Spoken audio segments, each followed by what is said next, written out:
Hello students, welcome to the class.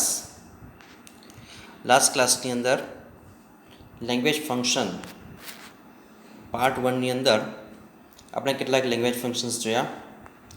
આજે પણ language ફંક્શનની અંદર રિવિઝનના રૂપમાં પાર્ટ 2 અંતર્ગત કેટલાક ફંક્શન્સ આપણે ડિસ્કસ કરીશું. આ પાર્ટ પણ ઘણો અગત્યનો છે. દરેકે વિડીયો ધ્યાનથી છેલ્લે સુધી જુઓ અને દરેક ફંક્શન સમજવા પ્રયત્ન કરવો. Okay, so now look at the function number 6. આગલા પાર્ટ 1માં આપણે ટોટલ 1 to 5 ફંક્શન્સ જોયા હતા. નાવ let's start with the function number 6. Okay, number 6. Okay, the function is offering suggestion or giving advice. Suggestion એટલે શું? સલાહ. એડવાઇસ એટલે સલાહ આપવી. કે જ્યારે કોઈકને આપણે સલાહ આપવાની હોય, સૂચન કરવાનું હોય, તે દર્શાવવા માટે જે ફંક્શન યુઝ થાય છે તેને આપણે ઓફરિંગ સજેશન, ગિવિંગ સજેશન કે ગિવિંગ એડવાઇસ તરીકે આપણે લઈ શકીએ છીએ. Okay, first of all look at the language elements of this function. And language elements જુઓ કે કયા લેંગ્વેજ એલિમેન્ટ્સની મદદથી તમે આઈડેન્ટિફાઈ કરી શકો કે આ ફંક્શન એ સજેશનનું છે કે અને એડવાઇસનું છે. Okay, so look at the language elements. Okay, there are 3 language elements: should, ought to and had better. Okay, ખૂબ જ અગત્યનું છે. should, ought to, had better.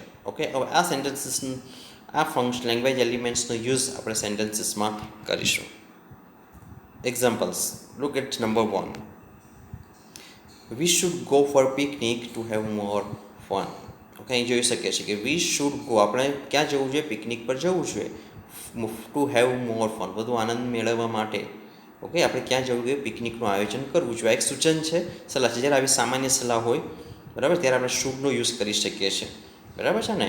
We should go there, we should attend the function. Okay, તો આવા sentence આપણે simple લઈ શકીએ કે જ્યાં સિમ્પલ આપણને સજેશન બતાવેલું હોય ત્યારે. Okay, number 2. I don't think you ought to work hard. Okay, I don't think you ought to work hard. મને લાગતું નથી કે તારે સખત હવે મહેનત કરવી જોઈએ. ઓકે, તો આ સેન્ટેન્સ, ઓકે, આ સેન્સમાં અહીં યુઝ થયું છે કે તારે સખત મહેનત કરવી જોઈએ નહીં. બરાબર, એવું મને લાગતું નથી. Okay, you ought, don't think you ought to work, એ ઓટ ટુનો યુઝ થયો છે. ઓકે, એ પણ શું બતાવે છે? સજેશન બતાવે છે. ઓકે, વ્યક્તિને બી કોઈ કન્ડિશન લઈને કદાચ આ સેન્ટેન્સનો યુઝ થયો હશે. Okay, third one. You have a fever, you had better consult the doctor. Okay, અહીંયા જો you have a fear, you had better consult the doctor. તમારે ડૉક્ટરને શું કન્સલ્ટ કરવું જોઈએ? તેને બતાવવું જોઈએ. ઓકે, એવા 3 સેન્ટેન્સમાં જુઓ શું આવે છે. શુડ ગો, આ પછી ઓટ ટુ, ઓટનું વર્ડ યુઝ થયું, તેની પછાડી આવે છે ought to work. Had better, had better પછી આવે છે કન્સલ્ટ. તો ગો, વર્ક અને કન્સલ્ટ 3 સેન્ટેન્સમાં જુઓ જે ક્રિયાપદ યુઝ થયો છે તે હંમેશા કયું ક્રિયાપદ છે? એનું બેઝ ફોર્મ છે. ઓકે, ક્રિયાપદનું મૂળ રૂપ છે. ગો, પછી work, ought to work and had better consult. બરાબર છે, સલાહ લેવી જોઈએ. ઓકે, તો જ્યારે એકદમ સિમ્પલ કોઈક સૂચન કર્યું ત્યારે શુડ થોડુંક સ્ટ્રોંગ સજેશન હોય. બરાબર છે કે તમારે હવે આ સખત મહેનત કરવી જોઈએ નહીં. બરાબર, ઓકે, તો તે બતાવે છે. તો ઓટ ટુ, ત્યારે તમને હેડ બેટર એના કરતાં પણ વધારે કે તમને ફીવર છે તો હવે તમારે ડૉક્ટર પાસે જવું જ જોઈએ. તો ત્યારે જવું જ જોઈએ અથવા આવું કરવું જ જોઈએ એવી જ્યારે ભારપૂર્વકની જ્યારે સલાહ કોઈકમાં બતાવવાની હોય ત્યારે આપણે હેડ બેટરનો આપણે યુઝ કરીએ છીએ. ઓકે, તો આ ત્રણો એક પ્રકારની ઇન્ટેન્સિટી બતાવે છે. શુડમાં થોડીક ઓછી ઇન્ટેન્સિટી, એના કરતાં વધારે ઇન્ટેન્સિટી ધરાવતું વાક્ય છે ઓટ ટુ છે, વધારે તીવ્રતા સજેશનવાળું, અને એના કરતાં વધારે તીવ્ર સજેશનવાળું છે તો તે કયું છે? હેડ બેટરવાળું વાક્ય છે. Okay, look at the next function number 7. Okay, showing preference. Okay, showing preference આપણા એક ચોઇસના અનુસંધાનમાં આપણે જોઈ શકીએ છીએ. તો તેને આપણે ગિવિંગ ચોઇસ તરીકે પણ લઈ શકીએ. પસંદગી, તે પ્રેફરન્સ એટલે શું? આપણી પસંદગી કરવી અથવા કોઈક બાબત વિશે આપણે એ કરવું, પસંદગી ઉતારવી. અહીંયા છે શોવિંગ પ્રેફરન્સ અને તેનું લેંગ્વેજ એલિમેન્ટ છે વુડ રાધર. યાદ રાખો ખાસ, શોવિંગ પ્રેફરન્સ. એક્ઝામમાં ઘણી વાર તમને સેન્ટેન્સ પૂછાય અને એ બ્રેકેટમાં ગિવિંગ ચોઇસ પણ લખેલું હોય, તો પ્રેફરન્સ અથવા ચોઇસ એ બંને આ વુડ રાધરમાં આવી શકે છે. ઓકે, એક્ઝામ્પલ્સ દ્વારા સમજીએ આપણે. Examples number 1. Mihir would rather opt for maths than biology. અહીંયા શું કહે છે સેન્ટેન્સ સમજો. Mihir would rather opt for એટલે પસંદગી કરવી, અને વુડ રાધર ઓકે મેથ્સ કરતાં okay opt for maths than biology, કે બાયોલોજી કરતાં એને શું પસંદ કરવું જોઈએ, મેથ્સ પસંદ કરવું જોઈએ. તો વુડ રાધર સાથે હંમેશા પછી આગળ શું આવશે, ધેન તમે જોઈ શકો છો. ઓકે, જ્યારે બે બાબતોની પસંદગી કરવાની હોય, કે મિહિર માટે છે કે એને મેથ્સ પસંદ કરવું જોઈએ કોના કરતાં, બાયોલોજી કરતાં. Mihir would rather opt for maths, એને મેથ્સ વધારે પસંદ કરવું જોઈએ કોના કરતાં, બાયોલોજી કરતાં. તો ધેન પછી આવતો જે નામ છે અથવા શબ્દ છે ઓકે, એ શું ઓપ્શન બતાવે છે ચોઈસ માટેનો, કે એ તમારે એના કરતાં આગલા સેન્ટેન્સમાં ઓપ્ટ પછી જ આવતું જે નાઉન છે એ તમારે નામ છે એ એના પર પસંદગી તે વધારે ઉતારે છે. Okay, next one, I would rather go by train. અહીંયા પણ જુઓ કે વુડ રાધરવાળા વાક્યમાં પસંદગીવાળો શબ્દ આવે છે બાય ટ્રેન. મારે ટ્રેનમાં જવું જોઈએ ધેન બાય બસ. શેના કરતાં, બસ દ્વારા જાઓ તે કરતાં ટ્રેન મારફતે જાઓ તે વધારે સારું છે. I would rather go by train than by bus. Would you rather walk or take the bus. Okay, અહીંયા ક્વેશ્ચન વાળું વાક્ય છે અને વાક્યની શરૂઆત થાય છે would you rather okay walk, તમે ચાલતા જશો કે પછી શું બસ લેશો. તો આ પણ એક પસંદગી માટેનું વાક્ય છે. અહીંયા પણ વુડ રાધરનો યુઝ થાય, એટલે કે મીન્સ કે વુડ રાધર એ હંમેશા પસંદગી બતાવે છે, પ્રેફરન્સ બતાવે છે, ચોઇસ બતાવે છે. તો આ ફંક્શન્સ પણ એક્ઝામ માટે ઘણું અગત્યનું છે. નેક્સ્ટ વન, એક્સપ્રેસિંગ ચોઇસ ઓર ઓલ્ટરનેટિવ ચોઇસ. ઓકે, ફરીથી ચોઇસવાળા સેન્ટેન્સ આવે છે, તો અહીંયા આપણે ઓરમાં લખેલું છે ઓલ્ટરનેટિવ. ઓલ્ટરનેટિવ એટલે પસંદગી કરવી, આ અથવા તે, ક્યાં તો આ અથવા તે, અથવા ક્યાં તો આ નહીં અથવા તે નહીં. અને તેના લેંગ્વેજ એલિમેન્ટ્સ છે either or and neither nor. Okay, આ ફોર્મેશન પર તમે શીખીને આવ્યા છો, either or and neither nor. ખૂબ જ અગત્યનું છે. એક્ઝામમાં ઘણીવાર તમને એક્સપ્રેસિંગ ચોઇસ અથવા ઓલ્ટરનેટિવ ચોઇસ એ તરીકે આ લેંગ્વેજ એમાં સેન્ટેન્સીસ તમને આવી શકે છે. Look at the examples. Let's play either carrom or chess. બરાબર છે, ચાલો આપણે કેરમ ક્યાં તો ચેસ રમીએ. બેમાંથી એકની પસંદગી કરવાની છે, મીન્સ ઓલ્ટરનેટિવ છે કેરમ કે chess. Either or. Either switch off your mobile phone or put it on a silent mode. Okay, આ પણ ખૂબ જ અગત્યનું છે. Either switch off your mobile phone, ક્યાં તો મોબાઈલ બંધ કરો અથવા તો તેને સાયલેન્ટ મોડ પર રાખો. બેમાંથી એકની પસંદગી આપણે કરવાની છે, પણ અમે ઓલ્ટરનેટિવ ચોઇસ તરીકે આપણે તેને લઈ શકીએ છીએ. He is neither an engineer nor a doctor. હવે નકારમાં નાઇધર નો, તે એન્જિનિયર પણ નથી અને ડૉક્ટર પણ નથી. ઓકે, તો બેમાંથી કોઈ પણ બાબત નથી, તો તે દર્શાવવા આપણે ઓલ્ટરનેટિવ ચોઇસ તરીકે નાઇધર અને નોરનો આપણે યુઝ કરી શકીએ છીએ.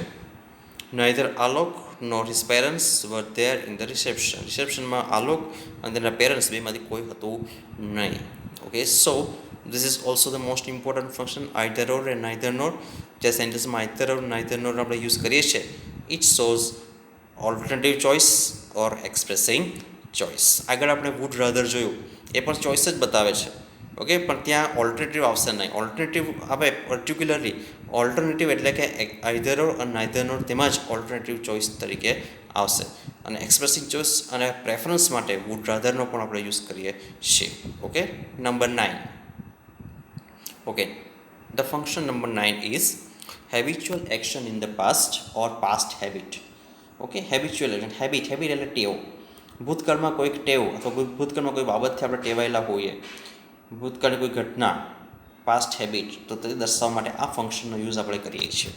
Look at the language element. અગત્યનું છે અને ખૂબ જ ફક્ત એક જ લેંગ્વેજ એલિમેન્ટ છે અને તે છે used to. Okay, used to. Okay, look at the sentences. Examples. Number 1, my grandfather use to play harmonium. મારા જે ગ્રાન્ડફાધર છે યુઝ ટુ પ્લે હાર્મોનિયમ વગાડતા હતા. ઓકે, અથવા તે પસંદ કરતા હતા વગાડવાનું. આ ભૂતકાળની કોઈક એમની હોબી છે, ભૂતકાળની ટેવ છે. તો ભૂતકાળની આવી કોઈ હોબી દર્શાવવા માટે આપણે યુઝડ ટુનો યુઝ કરીએ છીએ. અને યુઝડ ટુ પછી યાદ રાખો ખાસ, યુઝડ ટુ પછી હંમેશા ક્રિયાપદનું મૂળ રૂપ જ મુકાય છે. અહીંયા યુઝડ ટુ પ્લે. પ્લે એ ક્રિયાપદનું મૂળ રૂપ છે. Next sentence. વી યુઝ નોટનો યુઝ આપણે કરીએ છીએ. We use not make a noise in classroom.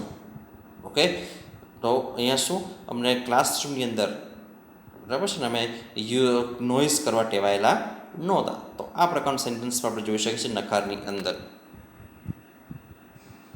There use to be a neem tree in front of this house.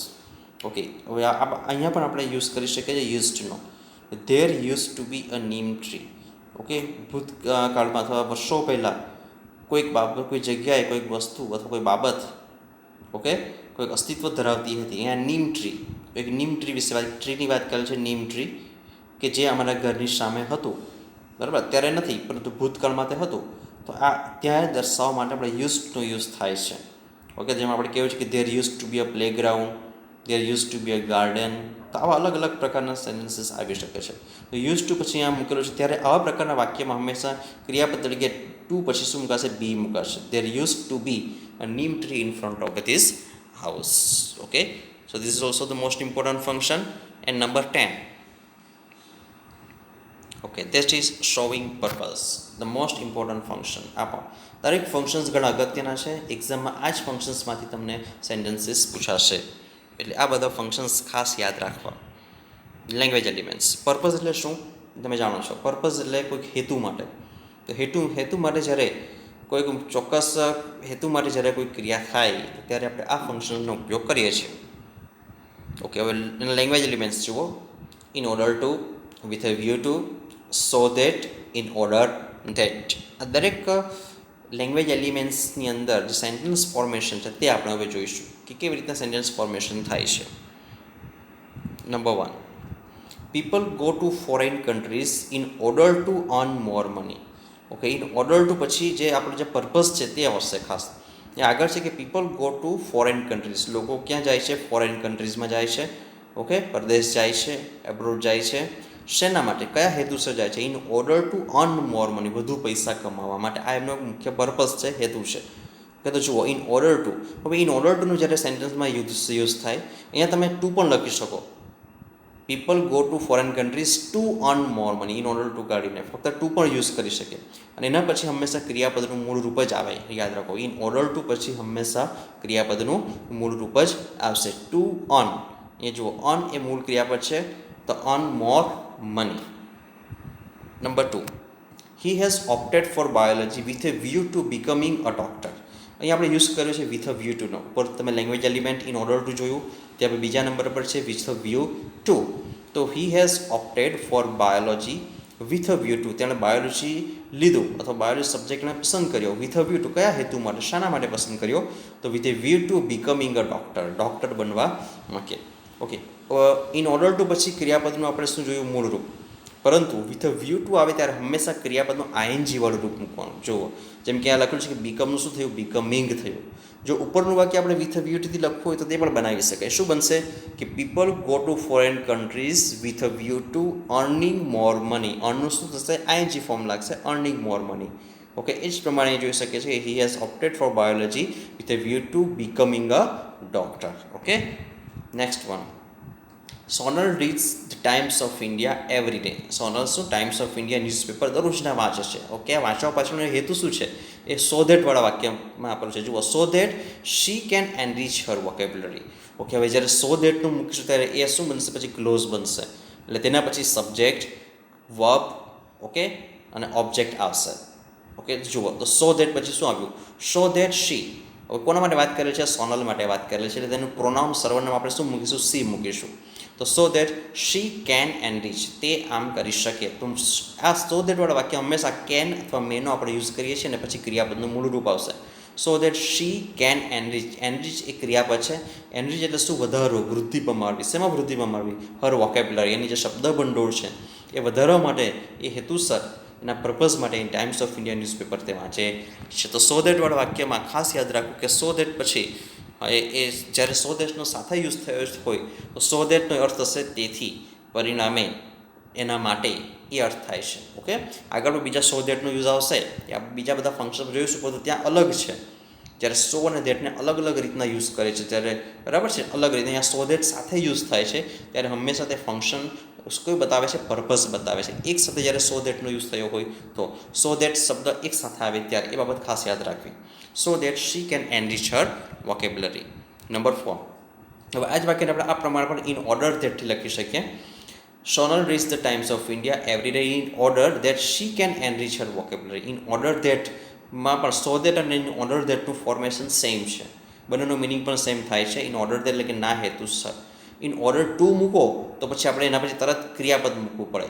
Okay, ધારો કે આ વાક્યને ઇન ઓર્ડર ટુથી બનાવવું હોય તો શું બને કે Sonal reads the Times of India every day in order to એનરીચ her vocabulary. ત્યારે ટુ પછી હંમેશા ક્રિયાપદ તરત આવી જશે, ત્યાં પછી આપણે ફરીથી આપણે સબ્જેક્ટ કે લખવાની જરૂર પડશે નહીં. ઓકે, તો આ બાબત યાદ રાખવું. ઇન ઓર્ડર ધેટ એટલે આખું વાક્ય એના પછી બનાવવું પડે. સો ધેટ પછી આખો ક્લોઝ આવશે, પરંતુ ઇન ઓર્ડર ટુમાં ક્રિયાપદનું મૂળરૂપ આવશે અને વિથે વ્યૂ ટુ પછી ક્રિયાપદનું આઈએનજી વાળું ફોર્મ આવશે. ઓકે, સો આ પાર્ટ 2ની અંદર આ બીજા 5 ફંક્શન્સ આપણે જોયા છે શોવિંગ પર્પઝ સુધી. ઓકે, હવે નેક્સ્ટ વિડીયોની અંદર આપણે પાર્ટ 3ની અંદર બીજા કેટલાક ફંક્શન્સ આપણે ડિસ્કસ કરીશું. સો આ વિડીયો ફરીથી ધ્યાનથી જોવાનો અને દરેક ફંક્શન્સ સમજવા પ્રયત્ન કરો.